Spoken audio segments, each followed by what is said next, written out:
mu'jizat is one of the proofs of prophethood. It's not necessarily the proof.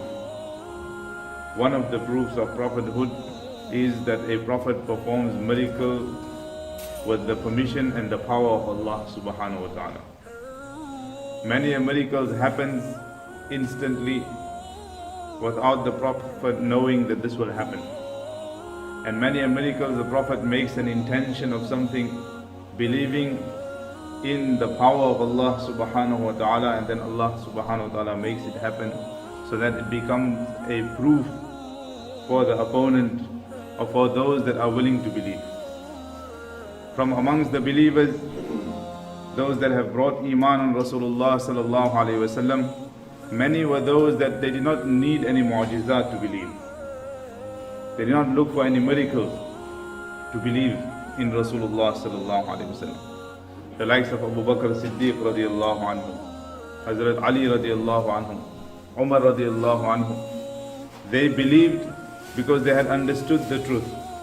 They had come to realize on the revelation that came upon Rasulullah sallallahu alayhi wa sallam that this is the truth. Abu Bakr Siddiq radiallahu anhu, himself being the companion of Rasulullah sallallahu alayhi wa sallam from childhood, he knew that this person can never ever speak a lie.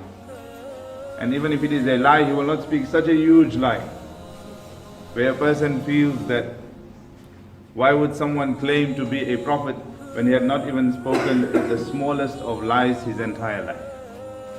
So they believed in Rasulullah sallallahu alayhi wa sallam. And that was Allah subhanahu wa ta'ala had praised their iman.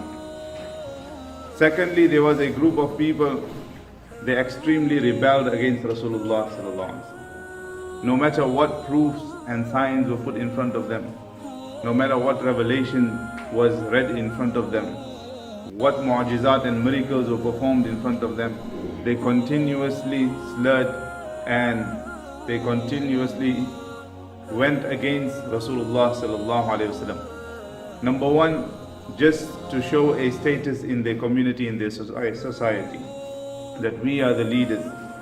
No one can tell us what to do. We will be the guiders and no one can guide us, etc., etc.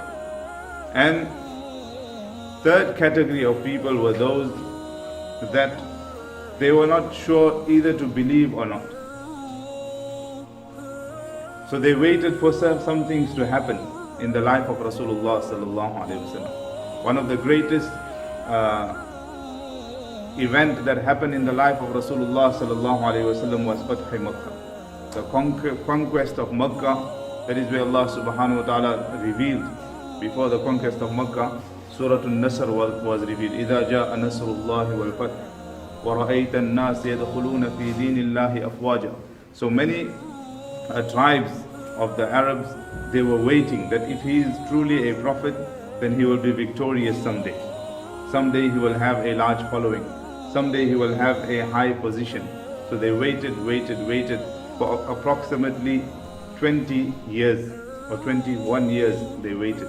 And when the conquest of Makkah took place, groups and in large numbers, tribes and tribes were coming and accepting Islam on the hands of Rasulullah sallallahu alaihi wasallam. So this third group of people, they were neutral. They waited for something to happen. For them, these mu'jizat of Rasulullah sallallahu alaihi wasallam conquered their hearts. The miracles that the Prophet sallallahu alaihi wasallam performed,